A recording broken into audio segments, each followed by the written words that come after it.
Okay, let's unpack this.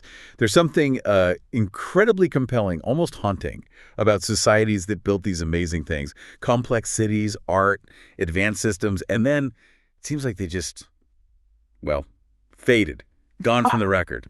It really is. Like finding an empty house, perfectly preserved, lights on, but nobody's home. It taps into that deep curiosity we have about, permanence versus change. Exactly. We build things thinking they last forever, but history keeps showing us entire cultures just A dissolving. mist, yeah.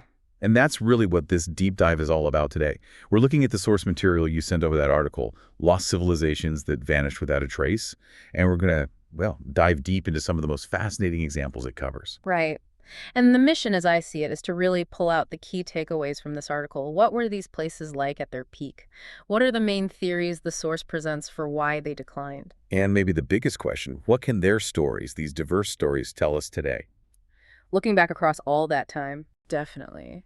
I'm ready to explore these histories through the lens of this article, and hopefully we can spot some patterns, some of those subtle clues the source mentions, and connect some dots between these vanished worlds. Okay, let's jump into the material then. Let's do it. All right, so the article lays out several really intriguing case studies. Each one presents a slightly different kind of mystery, doesn't it? It does, and our first stop takes us way back to a civilization that was just astonishingly complex for its time. The Indus Valley civilization, cities like Harappa, Mohenjo-daro. Yeah, flourishing really early, around 2500 BCE, present-day Pakistan and northwest India. And the source highlights some things that really set them apart, especially back then. Absolutely. I mean, they weren't just villages. These were highly sophisticated urban centers. Grid layouts, standardized bricks. I read about public baths and even water systems that sound kind of like indoor plumbing. Is that right? That's what the source indicates, yeah. Integrated water systems 4,500 years ago, that level of civic planning is just incredible. And what's particularly striking, and the article really emphasizes this, is what seems to be missing, right, compared to other ancient states. Exactly. No obvious signs of, powerful central rulers in the way we usually imagine them. The source points out there aren't these huge, dominant temples, no grand palaces identified, no giant statues of kings or anything. The whole structure feels different. And then there's the script, all those stone seals. Thousands of them, but still largely undeciphered. It's like this window into their world that we just can't quite open yet. So tantalizing. But the biggest puzzle, the thing that makes their story so unique in the article, is how they declined. Around 1900 BCE, things fade out. And the source highlights this astonishing point.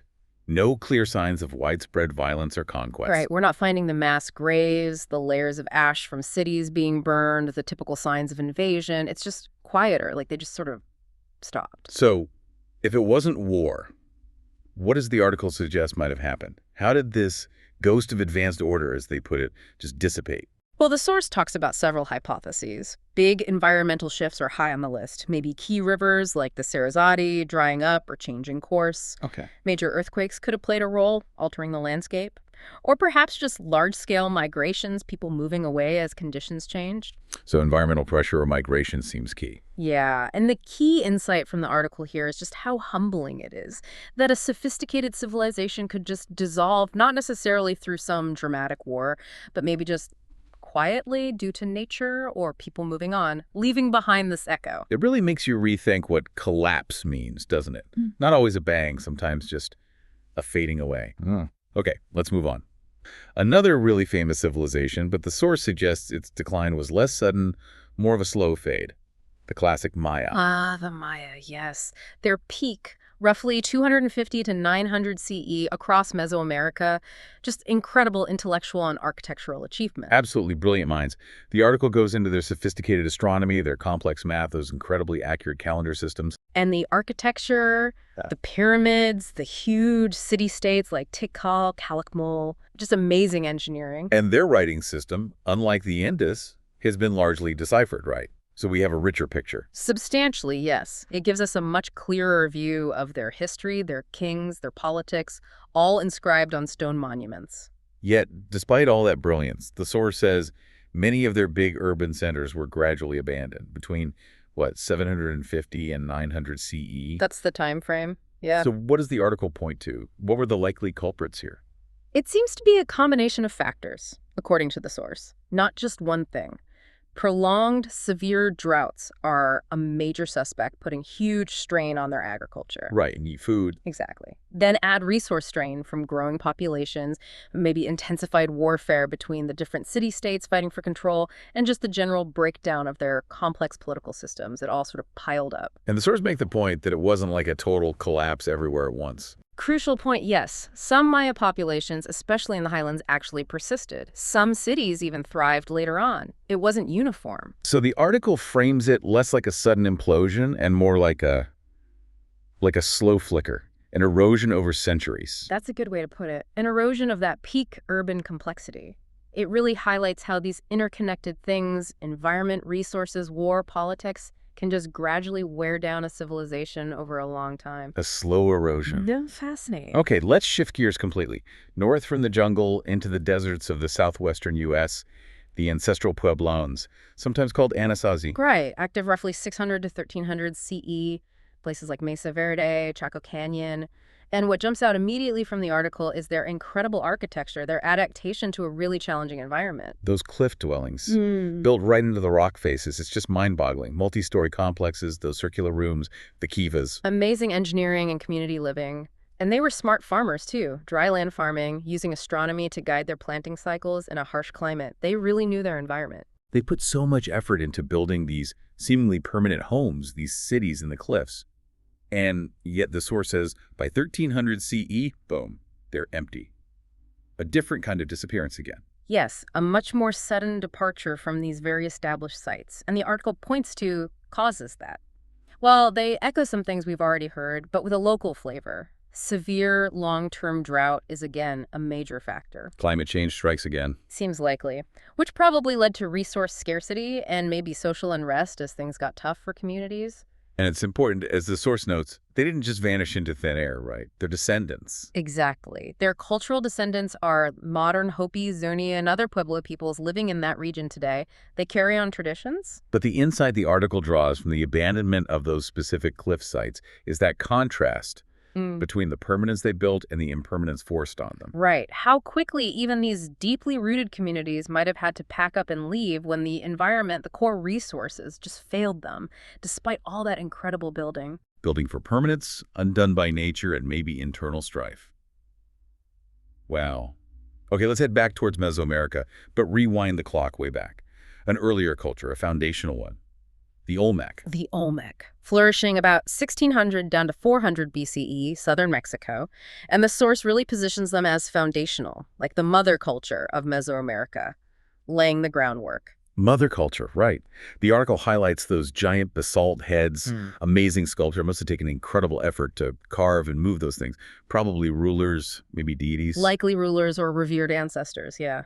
And they also developed early writing, complex calendars, and maybe even originated that ritual ball game that became so central later on for cultures like the Maya and Aztec. So they kind of set the template for a lot of Mesoamerican culture, but their own distinct civilization faded out.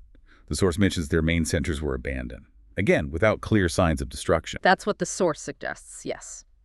Similar in that respect to the Indus, potentially a nonviolent decline. The article proposes environmental changes, or maybe internal upheaval, as the likely reasons their centers were abandoned around 400 BCE. So what's the key takeaway about their legacy, according to the article? It's really about influence. They didn't just disappear without a trace. Their innovations, their cultural ideas seem to have been absorbed and carried forward, evolved by later cultures like the Maya and the Zapotec. So it's less about vanishing and more about transforming into something else. Kind of like seeds dispersed into future civilizations, as the article puts it quite nicely. Their specific identity as Olmec faded, perhaps, but their cultural DNA lived on. Seeds dispersed. I like that. Okay, leaving the Americas now. Let's cross the Atlantic, head to the Middle East. The Nabataeans and Petra. Petra. Just an absolutely stunning achievement, peaking around 100 BC to 100 CE, modern-day Jordan. And the source really emphasizes their ingenuity and their economic savvy. I mean, carving an entire city into those sandstone cliffs. The treasury, the monastery. It's just breathtaking architecture. It really is. And the article highlights how they mastered that harsh desert environment. Sophisticated systems, reservoirs, dams, channels to capture and manage every drop of water. Incredible engineers. And that water management allowed them to control key trade routes, right? That's where the wealth came from. Exactly. The incense route, spices, silks moving between Arabia, the Mediterranean, Asia, controlling the water and the routes in that region made them powerful and wealthy. A culture that seemed to have mastered both nature and commerce. So how did their story end, according to the source? A different pattern again. Different again, yes. They were eventually annexed by the expanding Roman Empire in 106 CE, but the source suggests it wasn't an immediate wipeout of their culture. Rome's influence grew, but it was more of a slow fade for the distinct Nabataean identity. What pushed that fade besides just Roman rule? The article points to two big things. One, a major shift in trade routes. Sea trade became more important, bypassing their land routes, so their economic base eroded. I like economic shifts. And two, a massive earthquake in 363 CE. It apparently devastated Petra's crucial water infrastructure, making the city much harder to sustain long-term. So not necessarily conquest leading to ruin, but gradual economic decline plus a natural disaster, leading to eventual desertion. Precisely. The insight the source offers here is that even with all their incredible ingenuity, the Nabataeans couldn't ultimately withstand those larger geopolitical shifts, the changing economics driven by empires, or the sheer force of nature. It was less about internal collapse, more about external pressures. Shows that mastering your local environment isn't always enough if the bigger picture changes around you. Okay, one last example. Central Italy, a culture that existed right alongside and even influenced early Rome.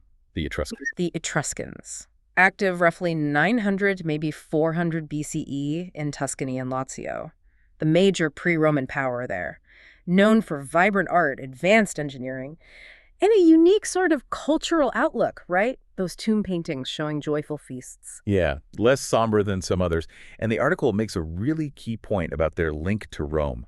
They didn't just come before Rome. They taught Rome things. A huge point. The source credits them with influencing fundamental Roman stuff, road-building techniques, the architectural arch, maybe even the origins of gladiator games. So they left a massive mark on their successors, but their own distinct culture faded. Yes. Their story, as the source presents it, is really one of gradual absorption. As the Roman Republic grew stronger, it steadily incorporated the Etruscan city-states, through war sometimes, through treaties, other times, integration. And as Roman power and culture spread.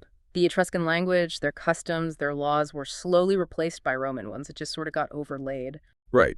The Etruscan language itself, which isn't related to Latin and we still only partly understand, is kind of proof of how completely their distinct identity was eventually submerged. Exactly. So the insight from the article here isn't really a vanishing like the Indus or a slow erosion like the Maya. It was more like being actively swallowed and reshaped by Rome, a slow assimilation where their identity was superseded. A cultural absorption. It's fascinating looking across all these examples from the article, just how different the endings were. That's what's so striking, isn't it? The source really hammers home that decline is almost never down to just one single thing. It's never simple. It's always this complex web of factors. That's exactly it. The article uses the phrase, a symphony of failures, this complex interplay. Environmental pressures like climate change, yes, but also economic downturns, shifts in trade, internal social unrest, political fragmentation, maybe even spiritual crises. It all weaves together. And it's worth saying again that nuance the article brought out, not all endings were violent conquest. Some were quiet, like the Indus. Some slow erosion, like the Maya. Some sudden abandonment under pressure, like the Ancestral Puebloans. Some assimilation, like the Etruscans. Each story is unique. Very distinct. But the source also leaves us with this powerful idea that their brilliance, their innovations, their ways of life, they weren't entirely lost. Their legacy lives on. Right. Not just in the amazing ruins you can still visit, but in those seas dispersed, like you said. The ways they thought, built, worshipped, organized, influencing languages, architecture, calendars, myths, games, often in ways we don't even realize. This story isn't just about disappearing. It's about the deep, sometimes really subtle echoes they left behind in human history. Indeed. So we've looked at these incredible societies described in the source, advanced city planners with plumbing, master astronomers charting the stars, brilliant engineers carving cities from rock. And their stories all ended differently. Quiet fading, slow erosion, sudden departure, absorption. And what this deep dive into the source really underlines is that the factors leading to collapse, or maybe transformation, are just so complex and interconnected. Environmental shifts, social pressures, economic forces, external powers. It's always a mix. Looking at their stories definitely gives you a different perspective on permanence and change, especially when you think about the sheer effort they put into building things meant to last, only to be undone by forces both inside and out. It really does make you think, doesn't it? If civilizations that built cities of stone, carved monuments into cliffs, could be undone by changing rainfall or shifting trade routes or maybe just internal disagreements, what does that say about the things we build today, the challenges we face in our own complex world? And thinking about those lasting, subtle influences, those echoes from vanished worlds that still resonate. What echoes of our own time might persist or just disappear into the future? Plenty to mull over there. Absolutely.